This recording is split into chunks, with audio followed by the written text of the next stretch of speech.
주현절, 주인주 나타날 현.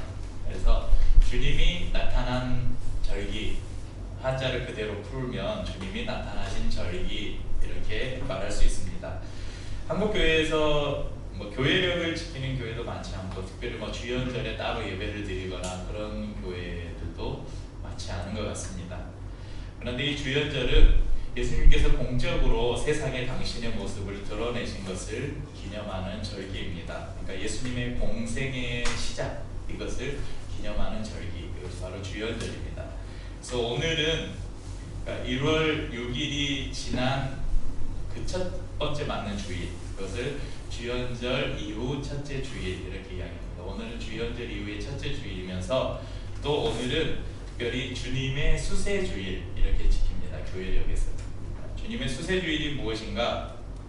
예수님께서 세례를 받으신 것을 기념하여 기억하는 절기를 주님의 수세주일이라고 합니다. 그래서 주연절 기간 동안에 여러 가지 사건들이 있었는데 예수님께서 세례를 받으신 이야기, 또 예수님께서 광야에 이끌리셔서 시험을 당하는 이야기, 또 가나 혼인잔치에서 우리가 잘 아는 물을 포도주로 바꾼 이야기, 이런 것들을 묵상하고 또 기념하는 그런 절기가 바로 이 주연절 절기입니다. 오늘 저희가 읽은 이 본문이 바로 이 예수님의 수세주일, 예수님께서 세례를 받으시는 장면이 기록된 본문입니다. 본문의 사건이 예수님께서 세례를 받으신 사건은 사복음서에 모두 기록이 되어 있습니다. 근데 요한복음에서는 구체적인 세례 장면이 생략되어 있고 세례를 받으신 오늘 이 사건의 정황들은 나와 있는데 구체적으로 예수님이 세례를 받는 장면은 언급되어 있지 않고 마가복음 1장 9절에서 11절 그리고 누가복음 3장 21절에서 22절에서는 이 세례 사건은 오늘과 거의 비슷하게 기록하고 있는데 오늘 저희가 읽은 마태복음과의 차이가 하나 있는데요. 예수님과 세례 요한 간의 대화가 빠져 있어요. 그 두 복음서에. 그러니까 유일하게 오늘 이 마태는 이 복음서를 기록하면서 세례 요한과 예수님이 나눈 대화를 오늘 이 말씀 안에 집어넣고 있습니다. 그리고 요한, 우리가 보통 요한이라고 안 하죠. 항상 이제 물론 요한이라는 인물이 많기 때문에 구별 지으려는 그런 것도 있지만 특별히 이 요한복음 1장이나 이런 복음서 초반에 나타나는 그 광야에서 이 외치는 소리로 나타나는 이 요한, 이 앞에 꼭 붙는 수식어가 하나 있잖아요. 뭐죠? 세례 요한, 세례자 요한이라고 하죠. 우리 왜 요한을 세례 요한으로 합니까? 그의 대표적인 사역이 이스라엘에게 하나님의 나라를 선포하면서 이제 하나님의 때가 왔다, 하나님의 나라가 임박했다 그러면서 하나님 앞에 나와서 죄 사함을 받아라. 그래서 요단강을 중심으로 많은 사람들이 요한에게 세례를 받았어요. 근데 이 세례가 뭐냐? 죄 사함을 얻게 하는 세례다. 그래서 세례 요한의 별칭이, 요한의 별칭이 세례 요한 이렇게 붙게 되었죠.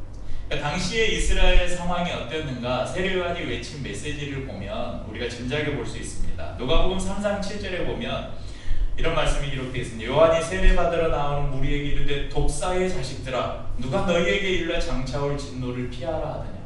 그러니까 바리새인 서기관들뿐만 아니라 이 세례 받으러 오는 이스라엘 백성들 향해서 세례 요한이 그렇게 외쳤지. 이 독사의 자식들아. 그러니까 독사의 자식은 이 나쁜 놈들, 이 죄인들, 지독한 죄인들이라는 것이죠.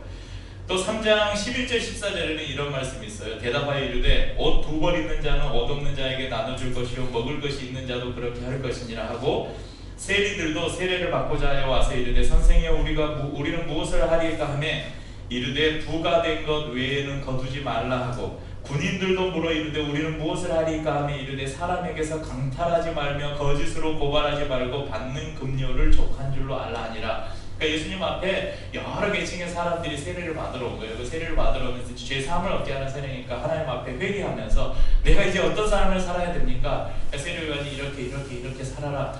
그 말은 뭐예요? 지금 그렇게 살지 않았다는 거예요. 지금 이스라엘 안에서는 세리들은 세금을 로마에 이렇게 납부해야 되니까 그것 외에 더 얹어서 세금을 걷어서 자기가 이마에 포켓하고 로마에 보내고 군인들은 강제로 노역을 시키거나 또 물건을 강탈하거나 이런 일들, 자기 안에 먹을 것이 많은데도 옆에 굶어 죽는 사람이 있어도 나누지 않는 그런 일들이 있었다는 거예요.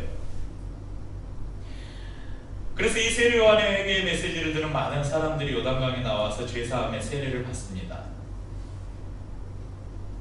그런데 신기한 것은요, 지금 제가 이 이야기를 하면서 강조하는 게 뭐냐면, 요 세례 요한의 세례가 무슨 세례라고요?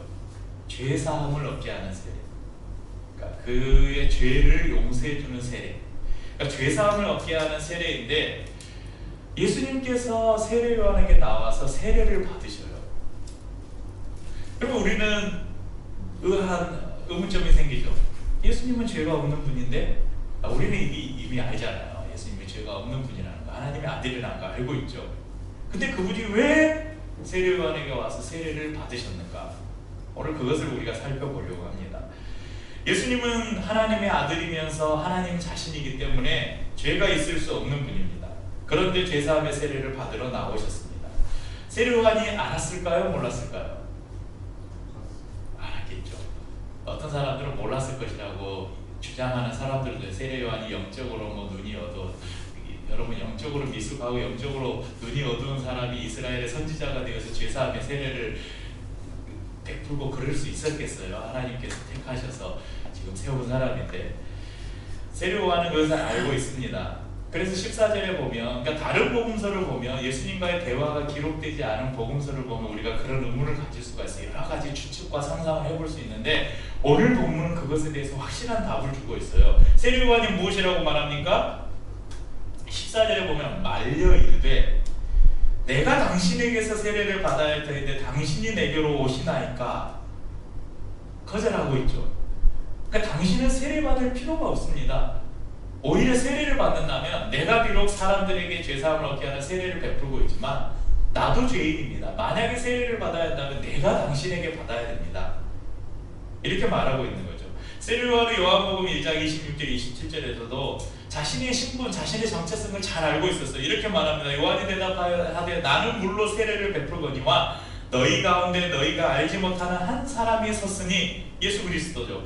곧 내 뒤에 오시는 그이라. 나는 그의 신발끈을 풀기도 감당하지 못하겠노라 하더라.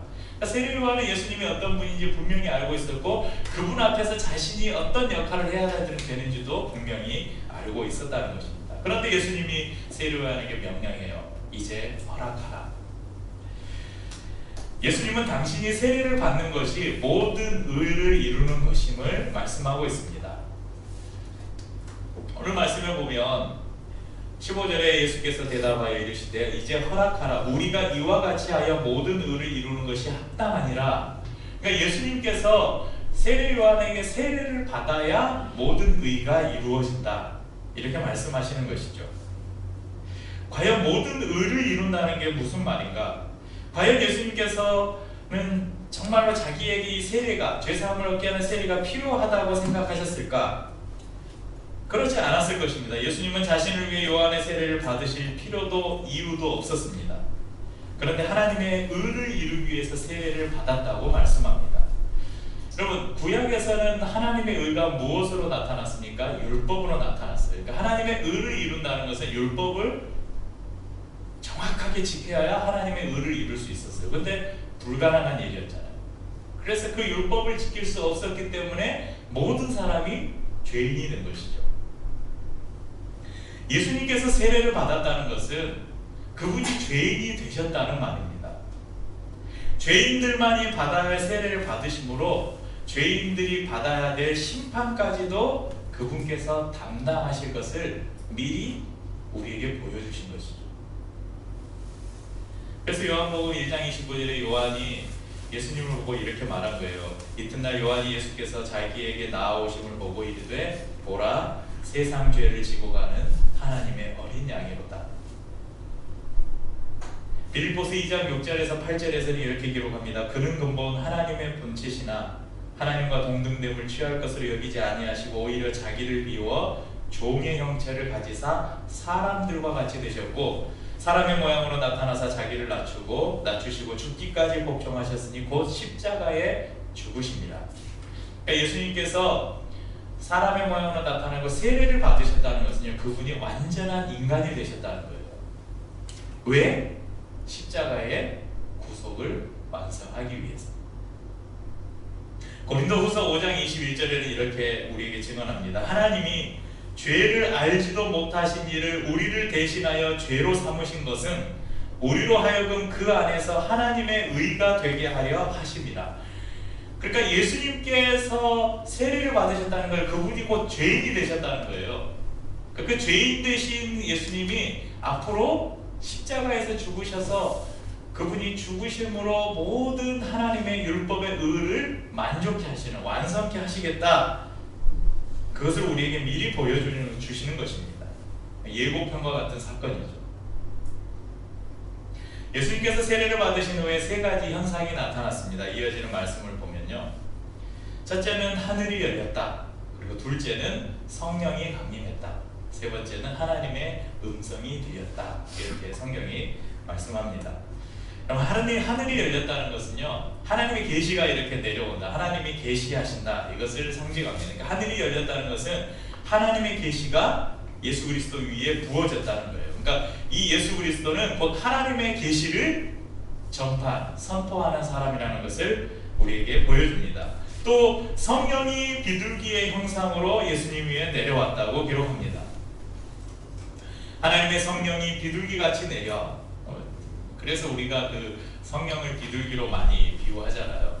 그러니까 창세기 1장 2절에도 보면 하나님의 영은 수면에 뭐 하고 계셨다고요? 운행하고 계셨다. 마치 새가 이렇게 날아다니듯이 성령을 비유할 때 뭔가 이렇게 날아다니는 그런 비유.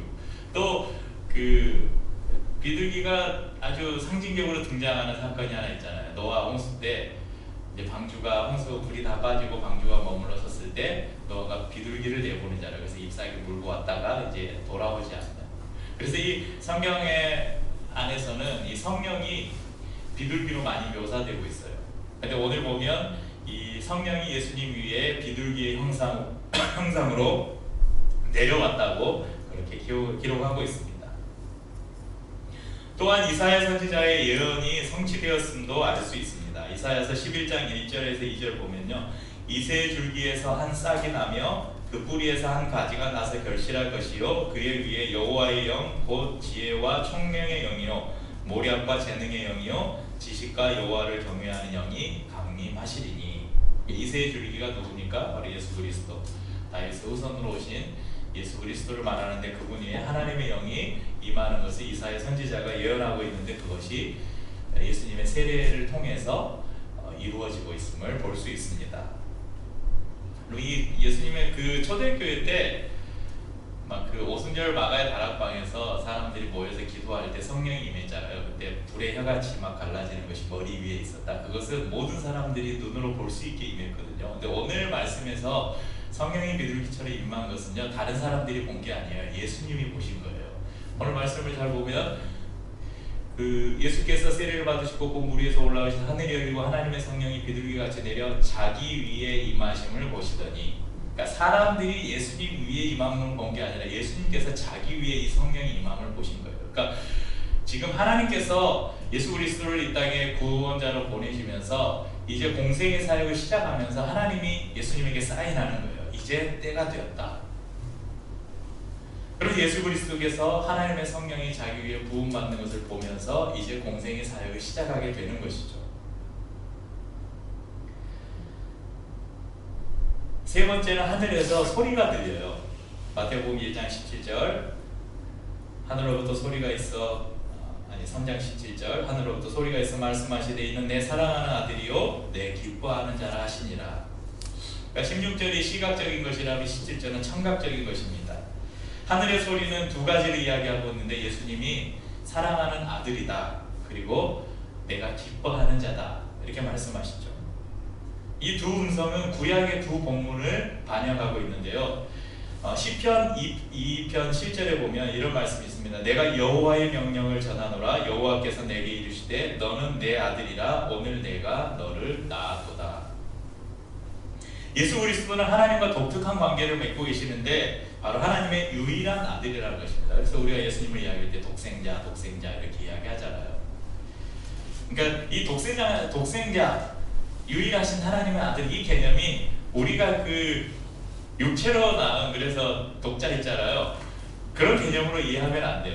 하나님 그 성부, 성자, 성령의 관계를 이 인간의 육체적인 출생이나 이런 혈연적인 관계로 이해하면 안 돼요. 이건 신비예요. 삼위일체는 신비적인 관계인데, 그러니까 성경이 우리에게 말하는 것이 하나님의 유일하신 아들, 독생자다, 그렇게 이야기하고 있는 거예요. 시편 2편은 영원한 왕이신 그리스도의 즉위식을 묘사한 시입니다. 그래서 왕의 즉위식을 표현한 시라고 이야기합니다. 예수님은 하나님의 유일한 아들로서 하나님의 통치권을 이어받은 왕이심을 선언하고 계신 것입니다. 그러니까 구약의 본문을 지금 끌어와서 너는 내 아들이다, 내가 너를 낳았다, 이것을 말하는 것은 지금 예수님이 모든 나라의 왕으로 지금 선언되고 있다는 것입니다.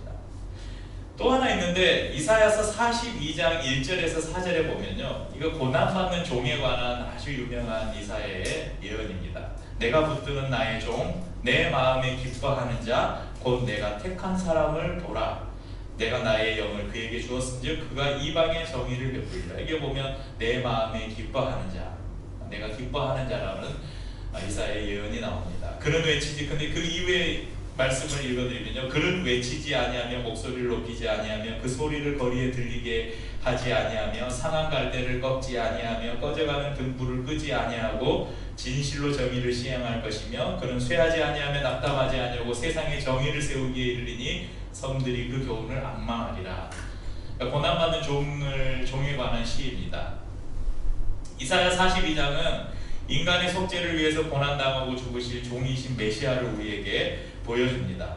그러니까 두 구절의 이 하늘에서 들리는 소리, 여기서 말하는 두 가지, 이것은 예수님의 신분을, 이제 앞으로 예수님이 어떤 사역을 하실까를 우리에게 미리 보여주는데, 그분은 고난받는 종이자 영원한 왕으로 우리에게 오신 분이심을 우리에게 보여줍니다. 왜 마태가 다른 복음서에서는 없는 예수와 요한의 대화를 통해서 예수님의 세례 장면을 구체적으로 기록하였을까? 어떤 사람들이 이런 어리석을 생각을 했어요. 예수님께서도 인간적으로 죄의식을 느끼고, 그분이 30년 동안 인간 그냥 드러내지 않고 인간의 모습으로 사셨잖아요. 그 저희가 읽었던 그 대림절 묵상집 마지막 장인가요? 보면 30년 동안 그분은 평범한 몫으로 그냥 자기의 일상에, 아주 평범한 일상을 살았다고 그렇게 우리가 분명 읽었잖아요. 그러니까 그 평범한 일상을 살면서 혹시 예수님이 자기가 인간인 줄 착각하고 나도 죄인이야, 나도 세례를 받아야 돼, 이렇게 생각하셨을까? 근데 실제로 그렇게 생각하는 사람들이 있었다는 거예요. 그런 사람들의 어리석은 생각을 깨트리기 위해서 마태가 기록했을 수도 있고, 또한 그 요한을 추종하는 요한의 추종자들이 있어요. 당시에 예수님께서 지금 공생의 사회, 세상에 등장하기 전이니까 요한이 얼마나 위대한 선지자였어요. 그러니까 요한이 구약과 신약을 읽는 어쩌면 마지막 선지자잖아요. 그러니까 광야에서 그가 하나님의 나라를 선포하고 요나강에서 세례를 베풀 때 얼마나 많은 사람들이 그에게 나왔어요. 또 요한을 실제 따르는 수많은 제자들이 있었어요. 요한의 추종자들이 있었습니다. 그러니까 이 추종자들은 누가 더 위대하다고 생각했을까요? 요한이 위대할까? 이제 막 갑자기 등장한 예수님이 위대할까? 당연히 자기들이 모시는 요한 스승이 더 위대한 선지자라고 생각했을 수도 있죠. 그런데 아마도 이 마태는 이 사건을 기록함으로써 요한이 의도적으로 자기를 따르는 많은 사람들에게 이제 나를 주목하지 말아라, 나를 주목할 것이 아니라 내가 이전에 외쳤던 그 주의 길을 예비할 때 그 주님이 이제 내 뒤에 오셨다, 그것을 자기를 따르는 추종자들에게 의도적으로 보여주기 위함이 아니었을까. 그래서 마태가 오늘 예수님과 세례 요한의 대화를 기록하지 않았을까, 그런 추측을 해봅니다. 분명한 것은 예수님은 세례 받으실 필요가 없다는 것입니다. 그런데 세례를 받으셨습니다. 그것은 하나님의 의를 온전히 이루기 위함이라고 말씀하셨습니다. 그 의가 무엇인가? 바로 인간의 죄를 대신해서 십자가에서 자신의 대속물로 주는 것, 그것이 하나님의 의를 만족시키는 것이라는 사실입니다. 히브리서 4장 15절에 이렇게 말합니다. 우리에게 있는 대제사장은 우리 연약함을 동정하지 못하실 이가 아니요 모든 일에 우리와 똑같이 시험을 받으신 이로되 죄는 없으시니라. 그는 우리의 죄를 담당하시기 위해 친히 죄인이 되셨습니다. 또한 이제 4장의 말씀을 보면요, 이 3장 이 세례 장면이 딱 끝나고 4장에 보면 그 다음 바로 무슨 사건이 나와요? 오늘 마태복음 읽은 보면 바로 다음에 4장에 나오는데 무슨 사건이 나옵니까? 그때 예수께서 성령에 끌려 마귀에게 시험을 받으려 광야에서 시험 받는 장면이 나오잖아요. 그러니까 하늘과 땅의 모든 권세를 가지신 하나님의 아들이신 하나님 자신이신 분이, 여러분 사단은 누구예요? 피조물이에요. 이 피조물에게 시험을 받으실 이유가 있습니까? 그런데 그분이 시험을 받으러 광야로 나가십니다. 왜 시험을 당하셨을까요? 히브리서 2장 18절에 우리에게 답을 줍니다. 그가 시험을 받아 고난을 당하셨은즉 시험 받는 자들을 능히 도우실 수 있느니라. 결국 예수님이 세례를 받으신 것도, 또 이어서 성경이 기록하고 있는 광야에서 사단에게 시험을 받으신 것도 모두 저와 여러분의 죄를 대신 담당하시고, 또한 우리가 삶에서 당하는 수많은 시험과 고난을 예수님께서 미리 친히 당하시면서 내가 너희들의 모든 고난을 안다, 고통을 안다, 너희들이 당하는 모든 시험을 안다, 그래서 내가 너희의 모든 시험 당할 때에 피할 길을 내고 그것을 능히 이길 힘을 줄 수 있다. 우리의 죄를 온전히 용서하시고 우리를 온전히 회복시키시고 위로하시기 위해서 그분이 이미 모든 것을 다 당하셨다는 사실입니다. 우리를 향한 말할 수 없는 사랑이 예수님의 세례 안에 담겨 있습니다. 조금 더 높아지려 하고, 조금 더 가지려 하고, 조금 더 인정받으려 하는 세상 속에서 우리에게 보여주신 그리스도의 사랑과 희생을 기억하며 또한 감사하며, 그분께서 인간의 모습이 되기 위해서 세례까지 받으셔야 했던 그 인간의 모습으로 낮아지셨던 그분의 낮아지심을 우리도 기억하고, 당신의 모든 것을 온전히 우리에게 내어주신 것처럼 우리도 주님께 우리를 온전히 내어드리며 사는 저와 우리 성도들 될 수 있기를 주님의 이름으로 축원합니다. 함께 찬양하고 성찬을 나누겠습니다.